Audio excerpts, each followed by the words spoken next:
Sir Deepavali ಎಲ್ಲ ಮುಗಿಸ್ಕೊಂಡು ಇನ್ನೇನು ಫ್ರೀ ಆಗಿ ರೆಡಿ ಆಗೋದು ನಾವೇನಕ್ಕೆ ಅಂತ ಹೇಳಿದ್ರೆ ಗತವೈಭವ ಸಿನಿಮಾ ನೋಡೋದಕ್ಕೆ. ರಿಲೀಸ್ ಆಗಿರುವಂತ ಟೀಸರ್ ನೋಡಿ ನಾವೆಲ್ಲರೂ ಕೂಡ ಸಂಭ್ರಮಿಸಿದ್ದೀವಿ.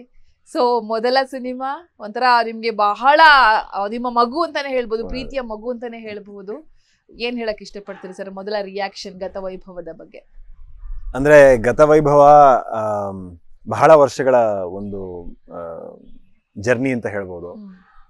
ಮೊದಲನೇದಾಗಿ ನನಗೆ ತುಂಬಾ ಚಿಕ್ಕಂದಿನಿಂದ ನಾನು ಶಾಲೆಯಲ್ಲಿ ನಾಟಕಗಳು ಮಾಡಿಕೊಂಡು ಮತ್ತೆ ಬೆಳೆದ ಮೇಲೆ ಬೀದಿ ನಾಟಕಗಳು ಮಾಡಿಕೊಂಡು ಡ್ರಾಮಾಗಳು, ಶಾರ್ಟ್ ಫಿಲ್ಮ್ಗಳು, ಮ್ಯೂಸಿಕ್ ವಿಡಿಯೋ ಈ ಥರ ಸಣ್ಣ ಪುಟ್ಟದ್ದು ಮಾಡಿಕೊಂಡು ನನ್ನದೇ ಆದಂಥ ಒಂದು ದಾರಿ ಚಿತ್ರರಂಗಕ್ಕೆ ಕಾಣ್ಕೋಬೇಕು ಅನ್ನುವಂಥ ಒಂದು ಪ್ರಯಾಣದಲ್ಲಿ ಇದೆಲ್ಲ ಒಂದು 7-8 ವರ್ಷಗಳ ಪ್ರಯಾಣ ಆಗಿದೆ.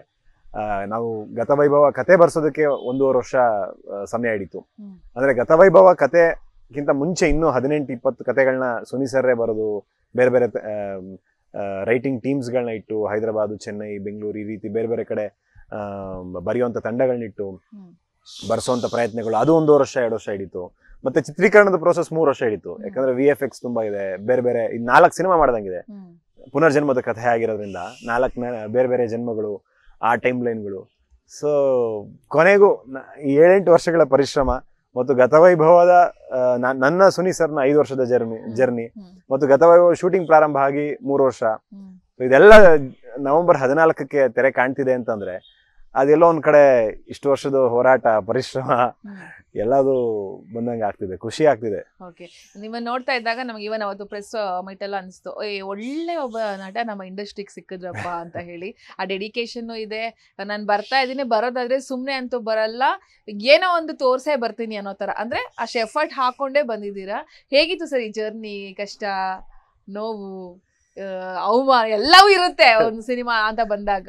ಹೇಗಿತ್ತು ಜರ್ನಿ ಅಂತ ಹೇಳಿ? ಅಂದ್ರೆ ನನ್ಗೆ ಆದಷ್ಟು ಮೇಡಮ್ ಇಲ್ಲಿ ಬರೋರು ಎಲ್ಲಾರು ಕಷ್ಟಪಟ್ಟೆ ಬಂದಿರ್ತಾರೆ. ಎಷ್ಟೋ ಜನ ನಾವು ಸ್ಕ್ರೀನ್ ಮೇಲೆ ಒಂದು 5 ಸೆಕೆಂಡ್ 10 ಸೆಕೆಂಡ್ ಕಂಡ್ರೆ ಸಾಕು ಅಂತ ಆಸೆ ಪಟ್ಟು ಬರುವಂತವ್ರು ತುಂಬಾ ಜನ ಇದ್ದಾರೆ. ಅದ್ರ ಮಧ್ಯೆ ನಮ್ಗೆ ಭಗವಂತನ ಆಶೀರ್ವಾದನೋ ಪುನಃ ಯಾವುದೋ ಹಿಂದಿನ ಜನ್ಮದ ಪಾಪ ಪುಣ್ಯಗಳ ಫಲಾನೋ ಅಥವಾ ನಮ್ಮ ತಂದೆ ತಾಯಿ ನಮ್ಮ ಪೂರ್ವಜರು ಮಾಡಿರುವಂತ ಪುಣ್ಯದ ಫಲಾನೋ ಗೊತ್ತಿಲ್ಲ,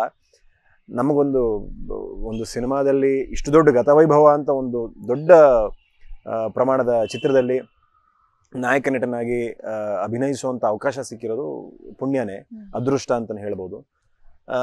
ಈ ಮಧ್ಯೆ ಈ 7-8 ವರ್ಷಗಳಲ್ಲಿ ಬಹಳಷ್ಟು ಏರಿಳಿತಗಳು, ನೋವು, ಕಣ್ಣೀರು, ರಕ್ತ ಸುರಿಸಿರೋದು, ಬೆವರು ಸುರಿಸಿರೋದು, ಕಣ್ಣೀರು ಸುರಿಸಿರೋದು, ಅವಮಾನಗಳು, ಅಪಮಾನಗಳು, ಖುಷಿ, ಸಂಭ್ರಮಾಚರಣೆ ಎಲ್ಲದೂ ಆಗಿದ್ದಾವೆ. ಆದ್ರೆ ನನಗೆ ಈ ಹಂತದಲ್ಲಿ ಅದ್ರ ಬಗ್ಗೆ ಚರ್ಚೆ ಮಾಡೋದಕ್ಕೂ ಒಂದು ಮುಜುಗರ. ನಾವೇನೋ ಒಂದು ಸಾಧಿಸಿ ಆಮೇಲೆ ಮಾತಾಡಿದ್ರೆ ಅವಾಗ ನೋಡೋರ್ಗು ಕೂಡ ನಾವು ಇನ್ನೊಬ್ರಿಗೆ ಮಾದರಿಯಾಗಿ ಒಂದು ಇನ್ಸ್ಪಿರೇಷನ್ ಆಗಿರ್ತೀವಿ. ಇವಾಗ ಹೇಳಿದ್ರೆ ಏನೋ ಸಿಂಪತಿಗೆ ಹೇಳ್ದಂಗೆ ಅನ್ಸುತ್ತೆ. ನನ್ಗೆ ಸಿಂಪತಿ ಬೇಡ, ಒಳ್ಳೆ ಸಿನಿಮಾ ಮಾಡಿ ಗೆದ್ದ ಮೇಲೆ ಮಾತಾಡೋಣ ನಾವು.